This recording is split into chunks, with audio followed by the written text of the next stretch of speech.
오늘 본문 31장을 보면 야곱이 지난 20년 동안 장인 라반이 자신을 얼마나 억울하게 했는지 두 명의 아내 레아와 라헬에게 설명하고 있습니다.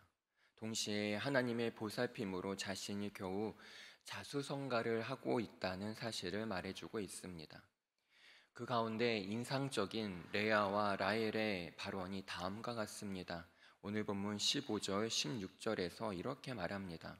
아버지가 우리를 팔고 우리의 돈을 다 먹어버렸으니 아버지가 우리를 외국인처럼 여기는 것이 아닌가? 하나님이 우리 아버지에게서 취하여 가신 재물은 우리와 우리 자신의 것이니 이제 하나님이 당신에게 이르신 일을 다 준행하라.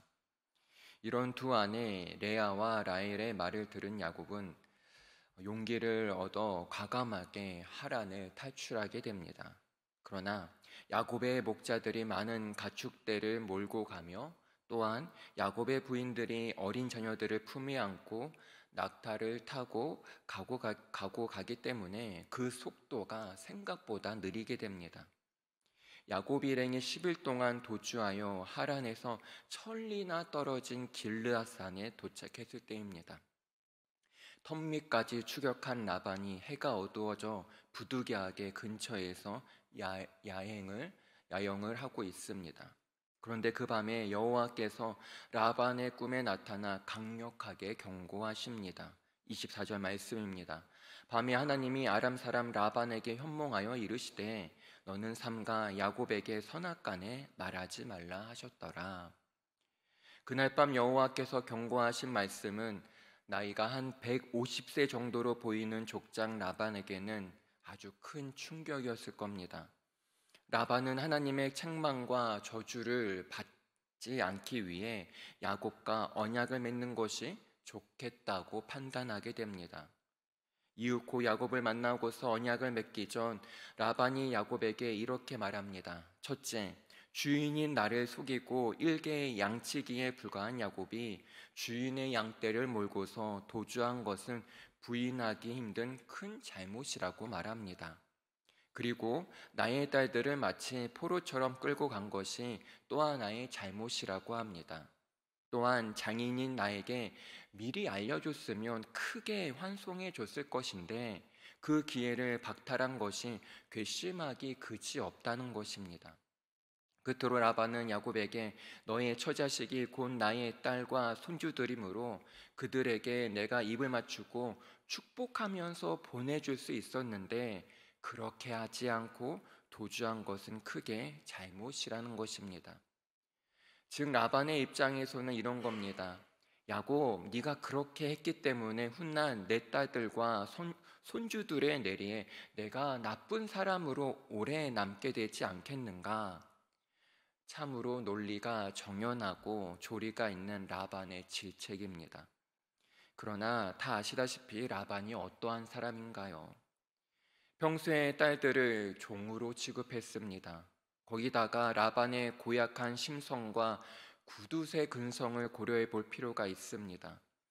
그 점을 감안한다면 라반의 미사 여구와 자기 포장에 다른 사람은 속을 줄 몰라도 여호와 하나님은 속일 수 없습니다. 야곱은 무려 20년간 외삼촌 라반의 집에서 양치기 생활을 했습니다. 그는 처음 14년간 노동의 시간으로 레아와 라헬을 아내로 얻었기 때문에 거의 무료로 머슴살이를 한 것입니다. 그러나 나중에 6년은 유로 머슴살이인 양치기인 것입니다. 하지만 그 6년의 세월에 있어서도 라반은 자신의 이익을 극대화하기 위해 일방적으로 10번이나 계약 조건을 변경하는 만행을 저질렀습니다. 그 사실을 감찰하고 계시는 여호와께서는 야곱이 서원한 베델에서의 언약을 기억하고 계십니다. 그 방법이 유전자에 의한 정상적인 새끼의 탄생이 아니라 창조주 여호와의 역사 개입입니다. 그로 인해 연속해서 돌연변이가 튀어납니다. 제 욕심에 눈이 어두운 족장 라반은 그 이유를 모르고 있습니다. 그러나 자신보다 머리 회전이 빠르고 탐욕스러운 외삼촌을 상대하기 위해 여호와께 기도한 야곱은 잘 알고 있습니다. 그와 같은 사실을 야곱이 두 아내에게 솔직하게 토로하자 그녀들이 친정아버지 라반의 인색함과 딸들을 종처럼 부려먹은 잘못에 대하여 강력하게 비난하고 있습니다. 그리고 여호와가 라반에게서 뺏어준 재물은 자신들과 자손들의 것이라고 주장합니다. 그 재산을 확실하게 지키기 위해 여호와의 명령 그대로 은밀하게 하란을 떠나자고 말하고 있습니다. 그렇지만 야곱 일행의 도주는 생각처럼 쉽지 않습니다. 어린아이들과 부인들을 낙타에 태우고 또한 양치기들이 모은 양떼를 몰고서 2,000리가 넘는 지역을 통과해서 가나안까지 가는 것은 고난의 연속입니다. 물론 하루에 100리를 행진하는 무서운 속도로 피신했습니다. 그러나 요단강 동편 길라산에서 열흘 만에 맹렬하게 추격하는 라반에게 꼬리가 잡히기 일보 직전입니다. 이제 해가 지고 서로 야영에 들어갑니다. 그 사실을 알고 있는 야곱이 그 밤에 여호와께 부디 살려달라고 부르짖은 것으로 보입니다. 결국 그 밤에 여호와께서 현몽하셔서 족장 라반에게 강력하게 경고하십니다. 만약 야곱 일행을 해치게 되면 객사를 면하지 못할 것이라는 무서운 경고의 말씀으로 짐작이 됩니다.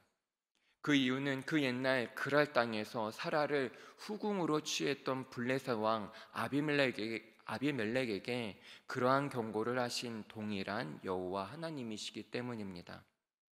그에 따라 족장 라반은 자신의 위신과 체면을 나름대로 세우는 선에서 야곱과 적당히 타협하고 이른바 상호 불가침 평화 조약을 맺고자 합니다. 그러한 이야기가 전개되는 직전의 시점에서 오늘 본문을 상세하게 검토하고 묵상해 보았습니다. 우리는 족장 라반처럼 자신의 이익을 위해 딸들의 권리를, 자녀의 권리를 무시하는 것이 아니라 우리의 자녀를 존귀하게 여겨야 합니다. 그리고 가장 가까운 핏줄인 자녀로부터 존경을 받으시길 소망합니다. 천국의 여호와의 보좌 앞에 서게 되면 그들의 증언을 주님께서 가장 먼저 들으실 것이기 때문입니다. 그렇습니다. 오늘 하루 이 말씀을 다시 한번 묵상하시면서 우리의 가정을 돌아보고 자녀들을 다시 한번 생각하며 참된 섬김의 길로 나아가는 은혜의 복된 하루가 되시길 간절히 소망합니다. 기도하겠습니다. 하나님, 오늘 말씀을 통해 우리의 가정을 돌아봅니다. 나의 자녀들은 내 것이 아닙니다. 하나님의 선물이며 하나님의 자녀입니다. 그러니 하나님께서 우리의 자녀들을 책임져 주시옵소서. 또한 우리의 가정에서 감사와 축복과 기쁨과 행복이 넘쳐나길 소망합니다. 가족 간에 서로를 존중하고 배려하며 진정으로 섬기길 원합니다.